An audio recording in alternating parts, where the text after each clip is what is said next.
ఎడారిలో సెలయేర్లు. డిసెంబర్ 15. నీవు ఆయనను నమ్ముకొనుము. కీర్తనలు 37:5. నమ్మిక అనే మాట విశ్వాసానికి ఊపిరిలాంటిది. ఇది పాత నిబంధనలో కనిపించే మాట.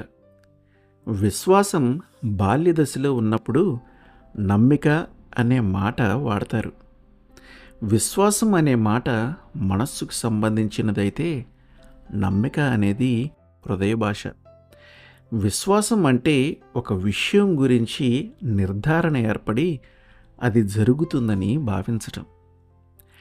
నమ్మికలో ఇంతకంటే ఎక్కువ అర్థమే ఉంది. దానికి దృష్టి ఉంది, అనుభూతులు ఉన్నాయి. ఇది ఒక మనిషి మీద సంపూర్ణంగా ఆధారపడుతుంది. ఇది ఉత్తమమైన ప్రేమ నిండిన హృదయము ఉంటేనే సాధ్యం.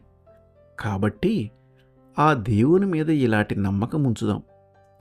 ఎన్ని ఆలస్యాలు అయినా, కష్టాలు వచ్చిపడినా, నిరాకరణలు ఎదురైనా, పరిస్థితులు ప్రతికూలమైన, మార్గం అర్థం కాకపోయినా, సంగతేమిటో తెలియకపోయినా మార్గం సుగమమవుతుంది.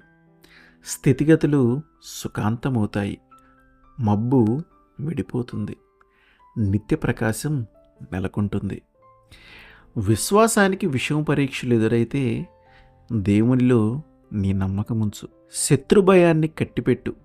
నమ్మికతో విశ్రాంతిగా ఆయన కోసం కనిపెట్టు. గూట్లో కుదురుగా కూర్చున్న గువ్వపిల్లలా హాయిగా ఉండు. ఆయన రెక్కల క్రింద నీ రెక్కలు ముడిచి నమ్మకముంచి హాయిగా సేద తీర్చుకో. ఆమెన్.